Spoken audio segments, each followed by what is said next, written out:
Hello, sisters. Welcome to the Sacred Medicine Podcast, weaving powerful, soulful practices into functional medicine. Step into this beautiful space of devotion and explore everything from nurturing foods, rituals, sexuality, and awakening your innate sensuality. It is time to own your radiance. This is the Sacred Medicine Podcast.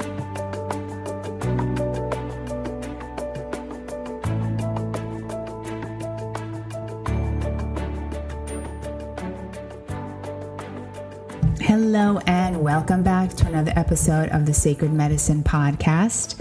I am your host, Margaret Romero, and I am so happy to have Athena Lazarates today on the show. She is a licensed psychologist, self-help columnist for Cosmo Magazine, and an author on a mission to help you clarify your purpose and heal whatever it is that is holding you back.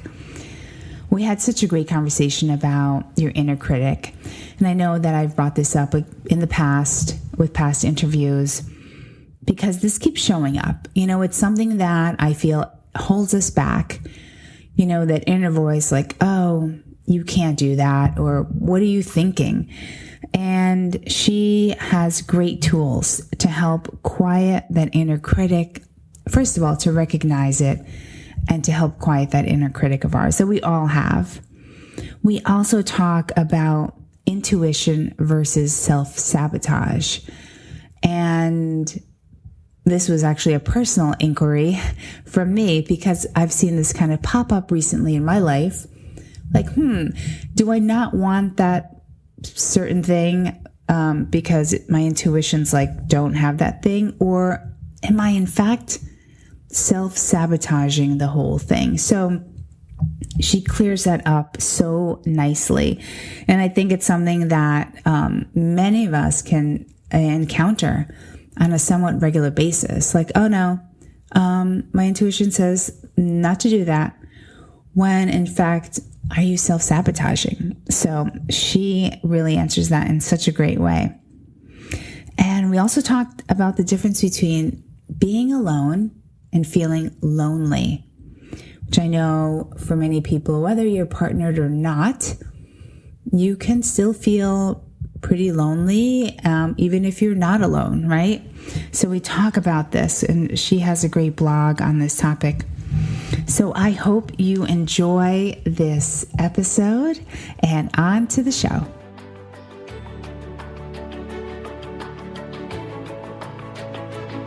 Hello and welcome back to another episode of the Sacred Medicine Podcast. I am your host, Margaret Romero, and today I have a very special guest, Athena Lazarates, a licensed psychologist and light seeker.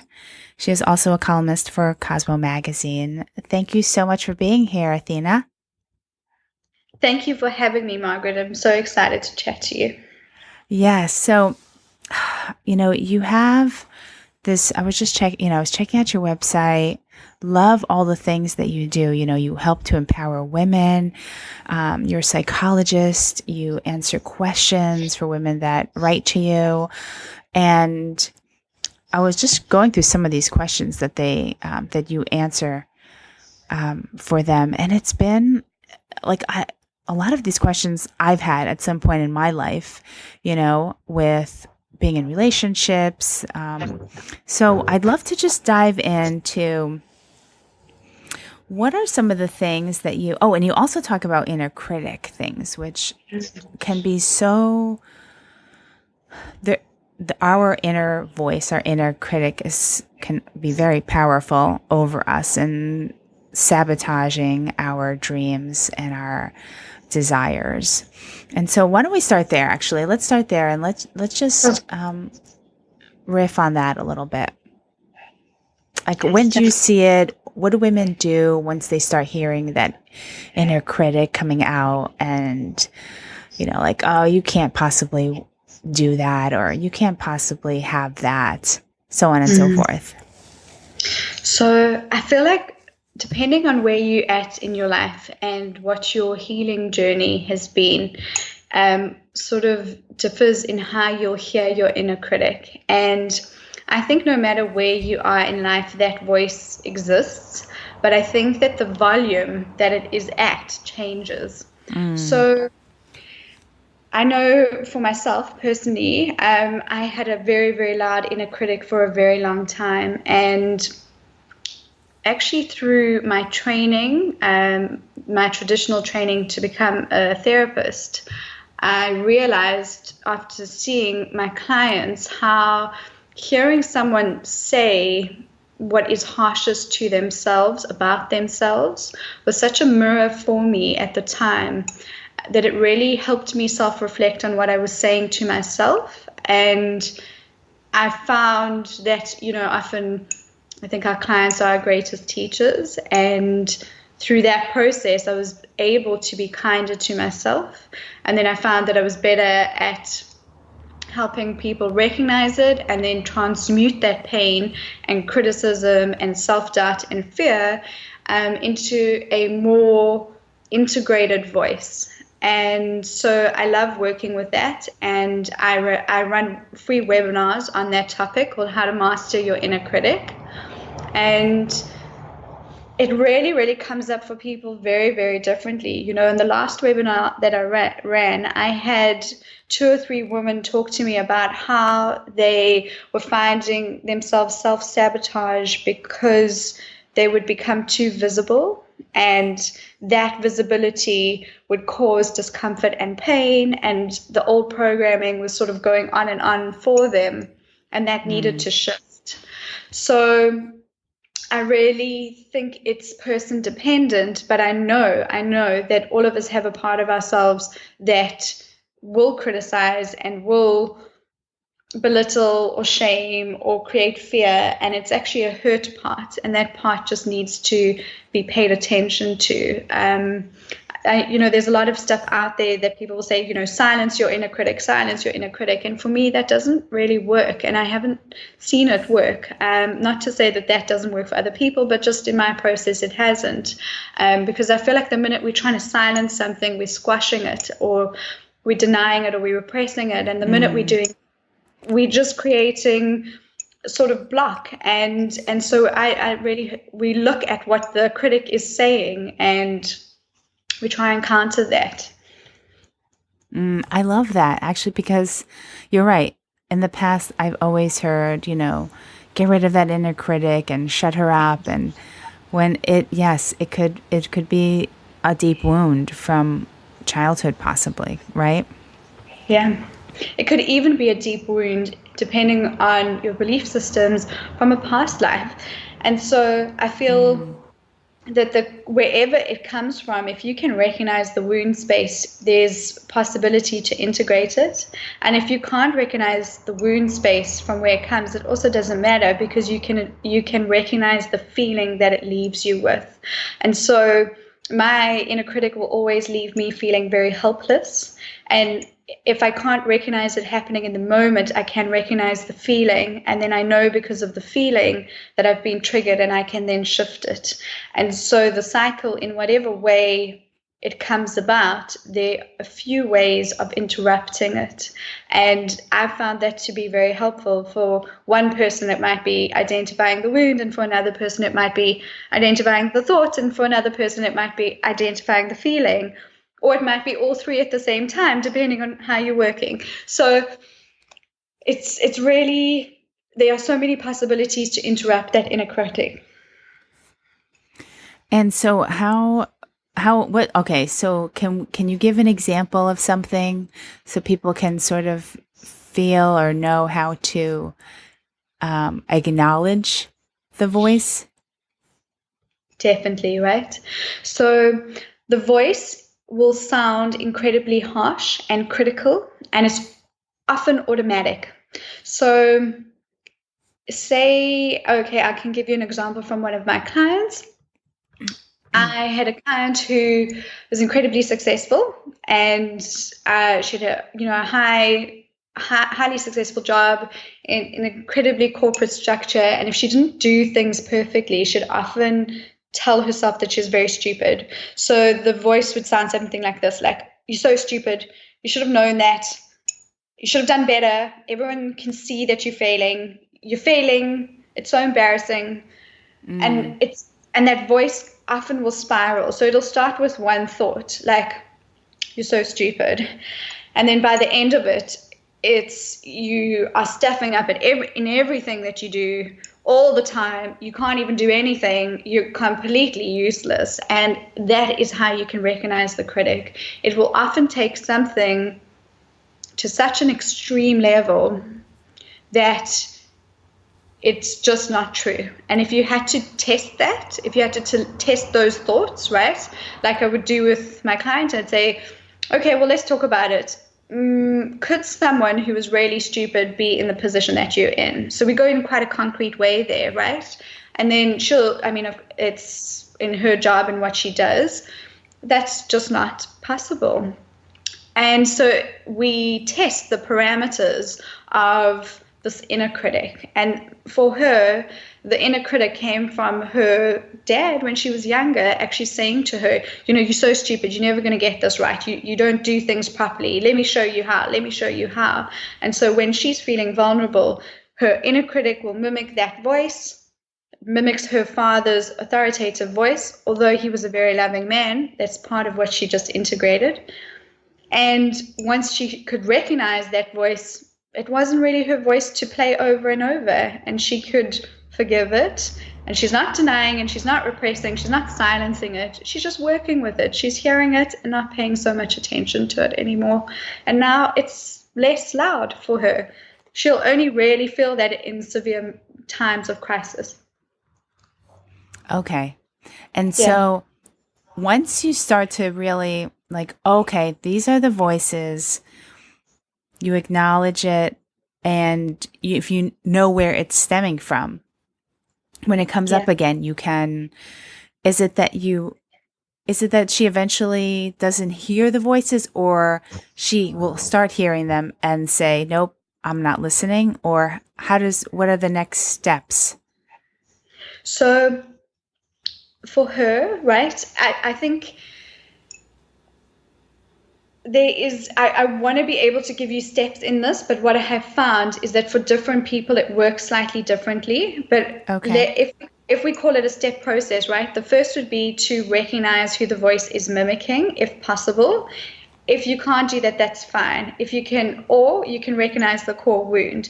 So for her, right, the voice is still present, but instead of letting that voice alter her feelings and then her behaviors, right, she can recognize it in the moment, right? And that's a huge thing, being able to recognize it in the moment, because I think because the inner critic is so automatic, there's often, we don't even realize that we're criticizing ourselves until we land up in a position that we don't feel comfortable in, or something externally happens, and it's such a verbose way of us seeing that what our inner critic has created, that you can't ignore it anymore. So for my client, right, she still hears this voice, and it for her at times can be very, very loud, but she can recognize that voice is actually her dad reprimanding her when she was younger.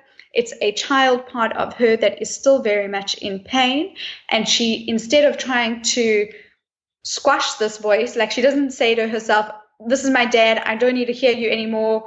It's not an aggressive stance. For her, she pays attention to herself, and she says to herself, I'm feeling vulnerable.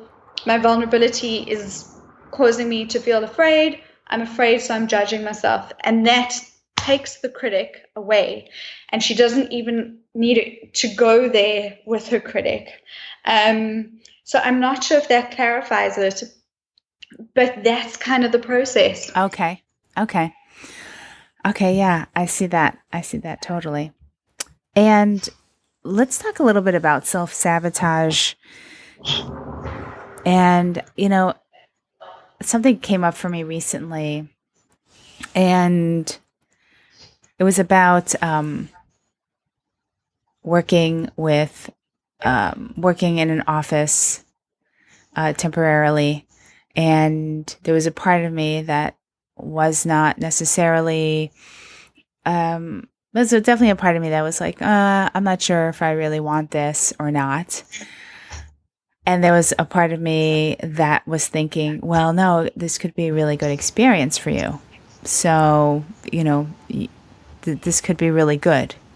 Yeah. How do you know the difference between my intuition saying, because I really go by how I feel, how my body feels about certain things. And that's how I make my decision, is how it feels in my body. And it clearly wasn't a hell yeah.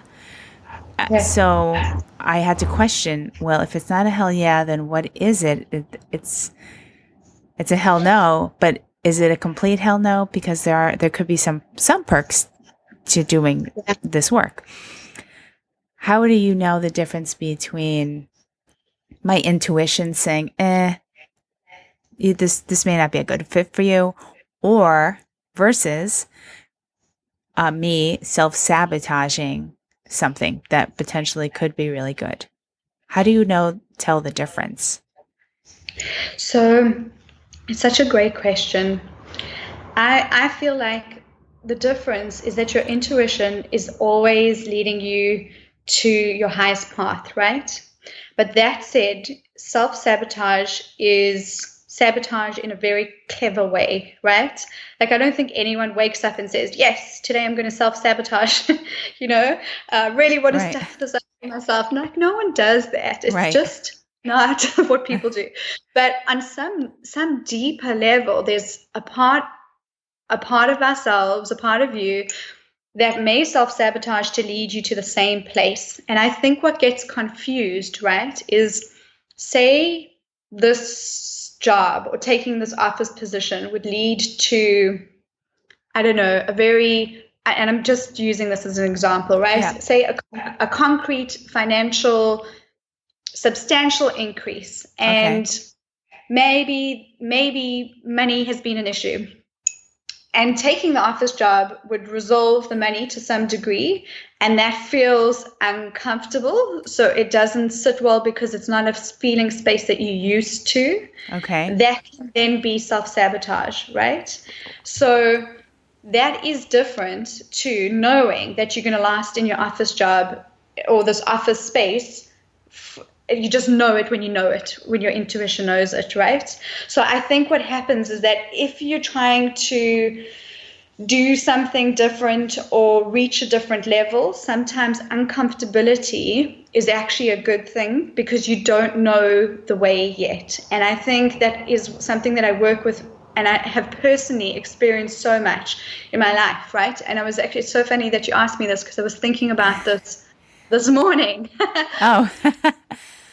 Right, that if I knew now where I would be 4 years ago, I would have definitely worried less. I would have sabotaged less. I would have trusted my intuition more. I would have let it be easier, right? Right. And I think that's, a different process in itself. But part of what helped me get to where I am now is being able to step into uncomfortability.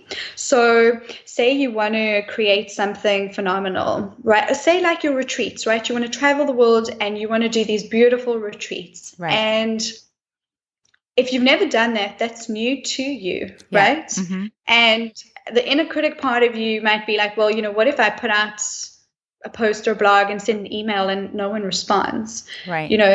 That's like the judgment voice coming in. Then your body's maybe saying to you, no, this feels right. This feels good. This feels like where I need to be. And then your intuition space is telling you to trust because it's unknown and it's new and you don't know where it can lead you. And so they give you signals in different ways, and once you can recognize how each one tells you, you can recognize which are different, right? So for me, I know when I'm self-sabotaging because I'm a great procrastinator and I get this feeling of anxiety and avoidance. So I'm able to recognize what it is for me that sort of manifests as self-sabotage. I also know what my intuition feels like and how I receive my guidance. And so being clear on that is helpful in distinguishing the two, but I think they're very personal. So I think maybe how I hear or how I feel my intuition may be different to how you experience yours. So I don't even know if that's helpful, but that's how I see it. Okay, so wait, let's backtrack to the retreat part. Okay, so yes, because this could really happen. I could say, you know what, the fall of this year or spring of next year, I'd love to be able to set up a retreat wherever. That is new to me, though. Okay. It sounds very exciting for me, and it's definitely something that I want as part of my offerings to the world. And there certainly would be fear in what if nobody signs up, or what if I only get like 2 people who sign up? And so that's a real thing. That's a fear for me, that's real. But how could I be using, so because you were giving that as an example of self-sabotage, Yeah. would I then Not send the email. I would stop I wouldn't even move forth in it, is what you're saying.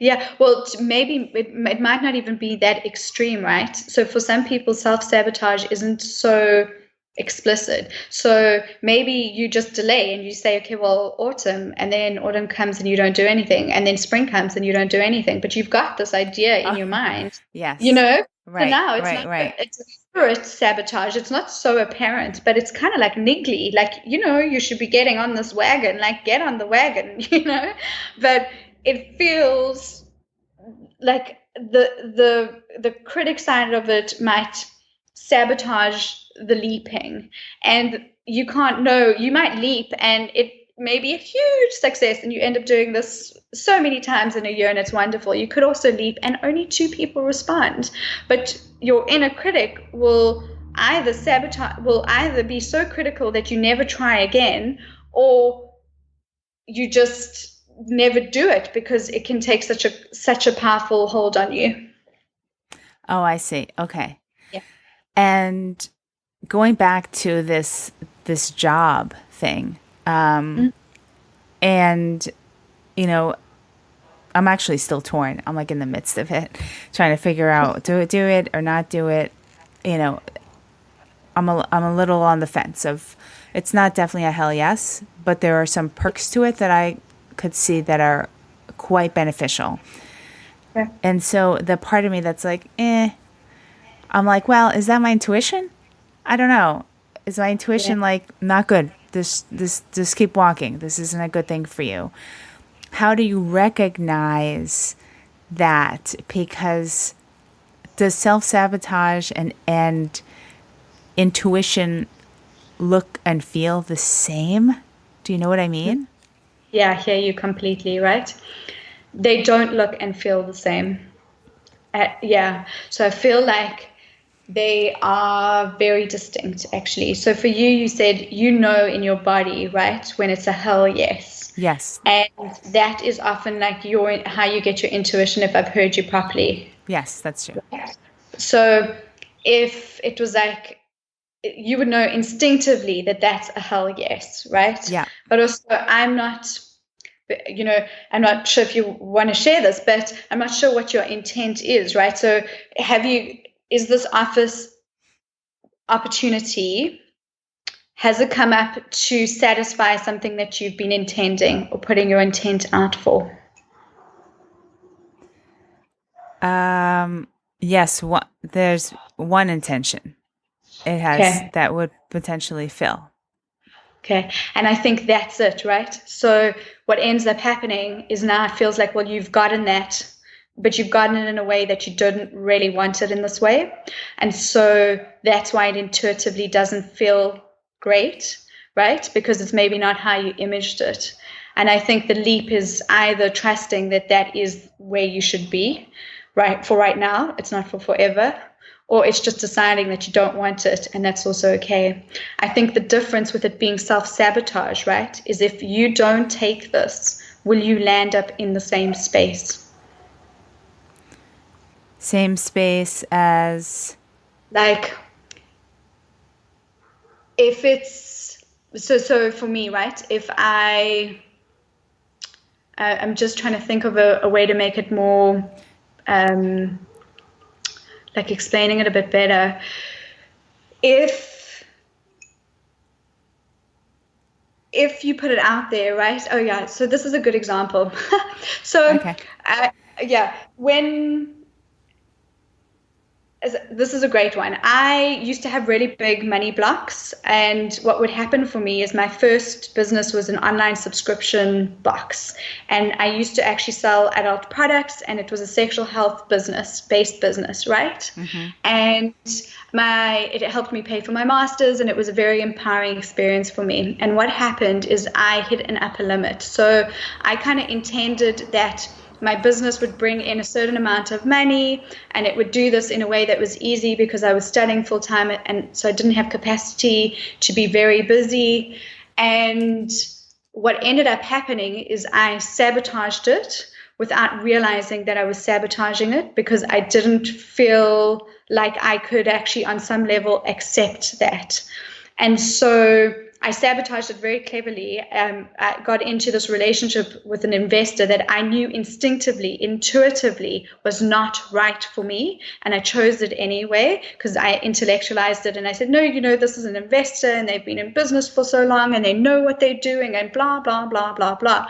But intuitively, like in my bones, I knew it wasn't the right thing for me. And I sabotaged it, and I landed up in the same feeling space, right? Which was to not feel worthy enough of, or to feel quite helpless, right? So that was a core repetitive theme for me. So when I asked you, would you land up in the same space? If you didn't take this office position or the space, would you land up in the same feeling space? Oh, that's a good question. Now, you're not talking about the thing that the only reason why I would be taking it would be for this one single intention. And if I didn't take that position, would I still have that intention? Is that kind of what you mean?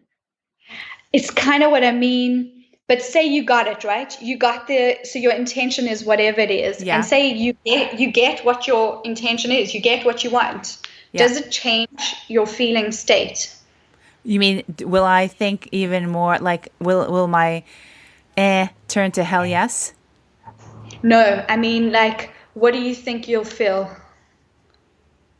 Not your intuition. Like, what will it be for you in reality? Like, is it going to give you freedom? Is it going to give you money? Is it going to give you opportunities? Is it going to open doors for you? What's it going to feel like? Is it going to feel like ease? Is it going to feel like obligation? What's the feeling? It feels heavy to me. And it has from the beginning. Then I don't think that's self-sabotage. Then I think that's intuition. Oh, yes. Yeah. It has always felt heavy.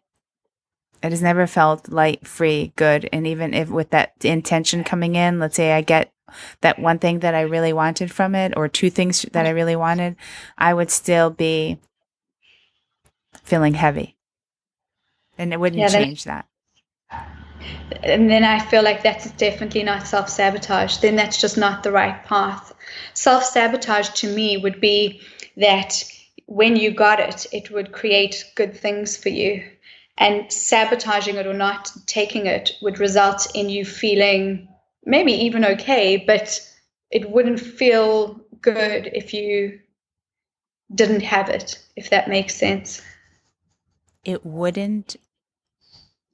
Oh, it wouldn't feel good if you didn't have it? So that means it wouldn't feel good if you didn't have it. Like we've lost each other. It's clearly Friday afternoon for me and Friday morning for you. What I mean is that, say, if you got your intent and it feels freaking good, it feels like, yes, this is what I want. And that's not self-sabotage. That's great. That's awesome. Okay. That's what you want, Yes. It's self-sabotage if you don't take it because you're afraid of feeling those good things. Oh, I see what you're saying. Saying. Okay. I should probably have started with that.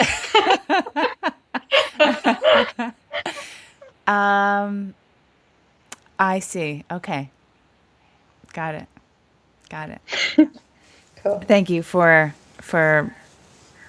going in that with many different examples. Cool. There was something else that you talked about online that it was a question that you answered, which I think is also something that I have heard a lot of women in my circle sort of talking about, and it's the concept of being alone. Yeah. And I would love to talk a little bit more about that. You know, coming from somebody that I live alone currently, and you know, when I was in partnership and I lived with somebody, that was okay. I mean, I didn't not love it. It was good. I've lived a couple of times with a couple of different partners, and it's always been a nice experience. And I currently live alone, and I have no pets. I used to, but I don't anymore. And I would say the majority of the time, I'm fine with it. There are some times where I really crave more community or crave to be around more people.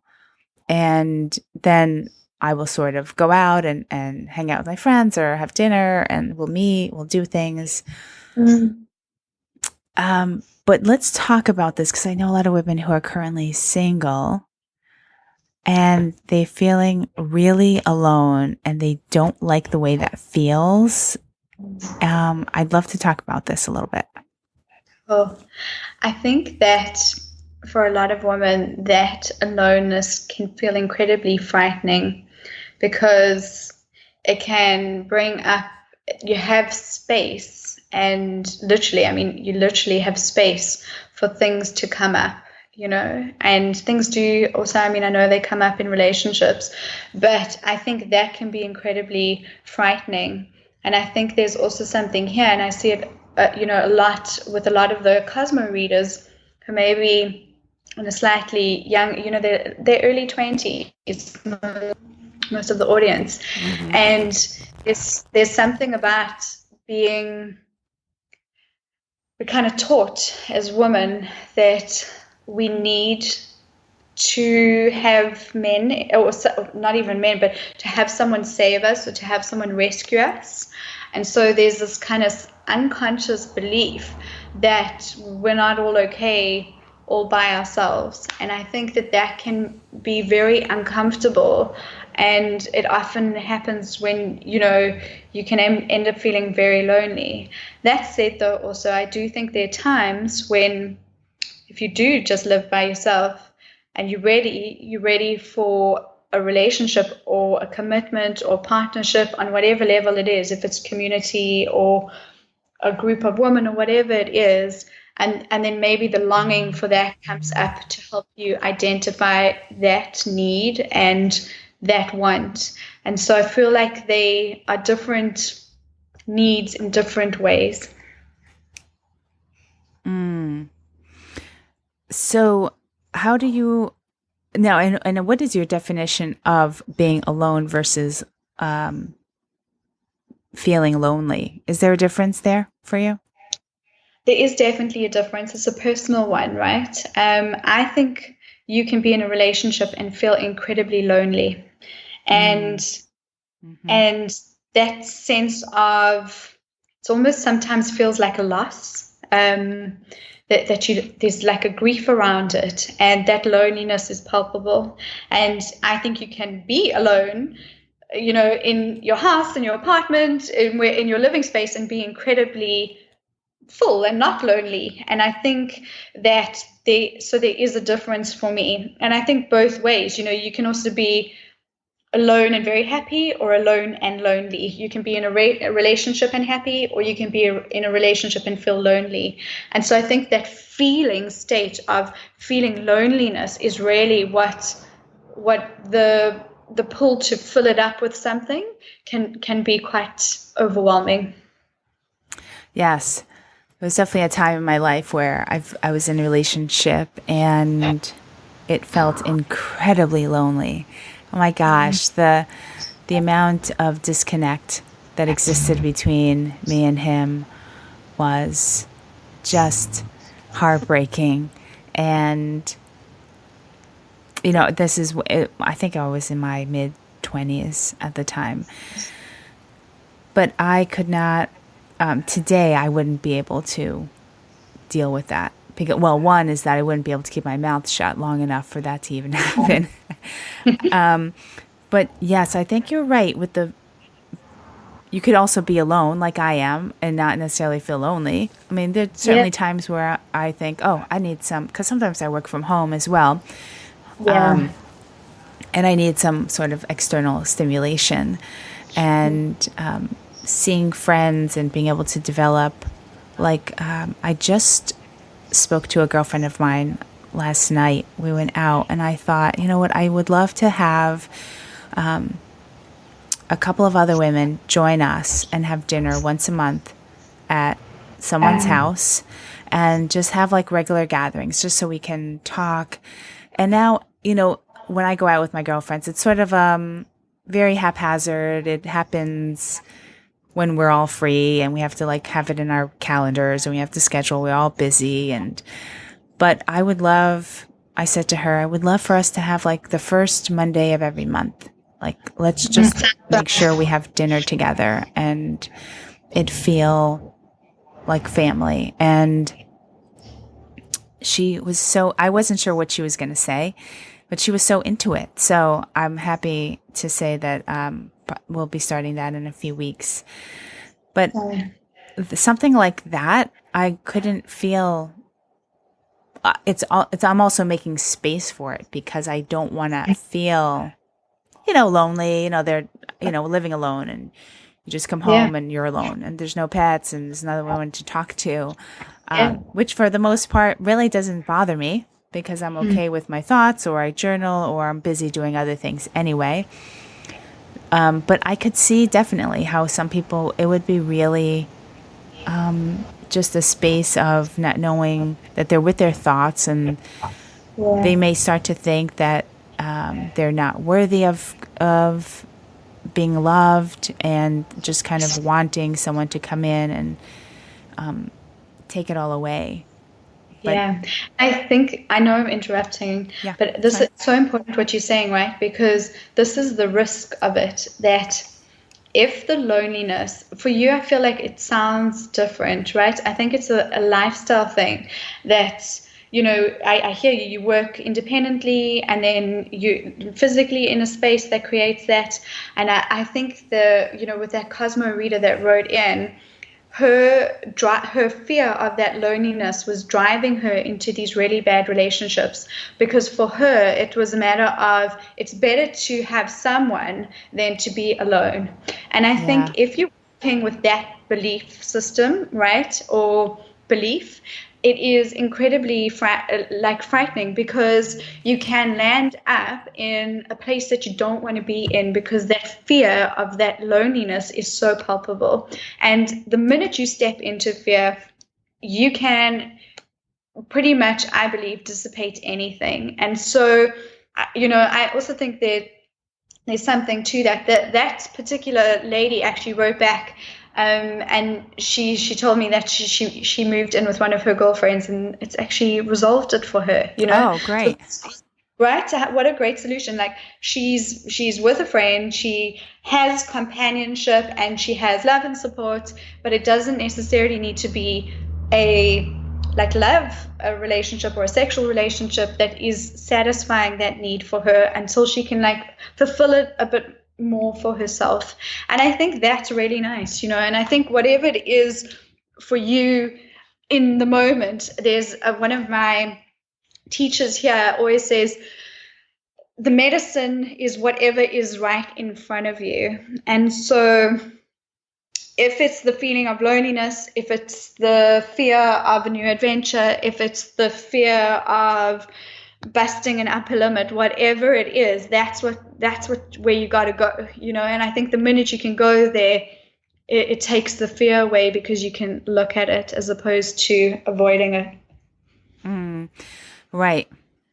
And for me, I am such an advocate for sisterhood that that's what I decided to do, to just to combat any sort of loneliness that comes around while I'm in, being a single woman, and also planning trips. Like I have a nice array of trips coming up for this year with girlfriends and friends that I haven't seen, friends that live far away from me, and knowing that doing fun things, like take advantage of like your single time, seriously, to just connect with your girlfriends and go away and travel wherever the heck you want. You don't need to think about anybody else. You could just literally be, it could just be all you, and that can be so empowering. Yes. I've definitely gone on trips by myself because, if you're also relying on other people to plan a time and who has the time, and if it doesn't sink in with yours and you just really just want to go, or you want to see a place and you've never been there before, just go. I mean, because you'll always meet people. I mean, I always meet people wherever I go, and you just talk to random people. It's actually very fun, and it really... And quite liberating, right? What's that? I said it can also be quite liberating. It is. Yeah. And if you are single and you don't have any children, like, you know what? Take this time to do all the things that you want to do. Yeah. I think there's also something here, right? That I know what happened to me, right, is a couple of years back, I recognized that the group of the circle of friends that I was with was loving and supportive, but not really fulfilling what I needed anymore. And to create space, I literally had to create space to sort of allow new people to come into my life. And that period of time was incredibly lonely for me. And I did feel pangs of loneliness, even though I could easily have gone back into this circle of friends. And it's not that, no bridges were burnt. It wasn't a negative experience, just wasn't the same kind of thing anymore. And I think sometimes when you're kind of creating space for yourself, that feeling of loneliness is like a byproduct, because you have to go through it to get to the other side in a way. And I think when it's a period of time as opposed to a chronic feeling, it's also really different, right? So if it's like a year later or even 6 or 7 months later, then I think there's something bigger there, and there's a need to go a bit deeper. But if it's like a period of time, really, it's just there to serve you in one way or another. And the nice thing is that we can change it all. If we don't like it, we can change it. So it's, I think, being able to be aware of it in whilst it's sort of happening. I totally agree. Okay. Well, let's see. What else did I want to talk to you about?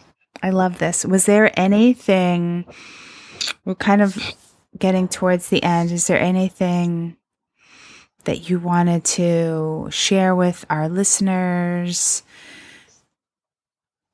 at all regarding either Inner Critic or anything that you're sort of jazzed about right now? I think, I love doing the work with the Inner Critic stuff, and it is not as complicated as it sounded earlier. So for anyone who really has a very critical or sort of a very heightened experience of self-doubt, there's definitely a way through that. And that's just what the message that I would like to leave, that there is definitely a way through that, and you don't have to be stuck in it. So if it feels overwhelming, it's time to shift it. Yeah. Well, how can people find you, or if they want to work with you? Thanks. So the best way is to go to my website, which is www.athenalaz.com. And I really love Instagram. It's probably one of the only social media platforms that I really enjoy. And so my handle on Instagram is @Athena and then _Laz. And so it's easy to connect with me on either of those platforms. Oh, great. And do you also do coaching as well? Yeah, I definitely do. I think that all my online clients now are primarily coaching clients, but I use a blend of obviously therapeutic tools and knowledge because that's my training, and then I look at energetic stuff as well. So it's a blend, but it's charged as a coaching session. Okay, great. Yeah. Let's see. So I've always end my calls with 3 questions. Okay. What is currently at your bedside right now? I'm reading Megan Waterson's, I think that's how you pronounce her surname, book Reveal. Oh my God, I love that book. I'm really, really loving it. So that's next to my bed. Nice. What is one of your biggest indulgences? Oh, a hot bath with chocolate. A hot bath with chocolate. Yeah. What kind of chocolate do you love? I love a brand called Ferrero Rocher. Oh, yeah, of course. It's like my guilty pleasure. I love that. And let's see, you already told me about your book.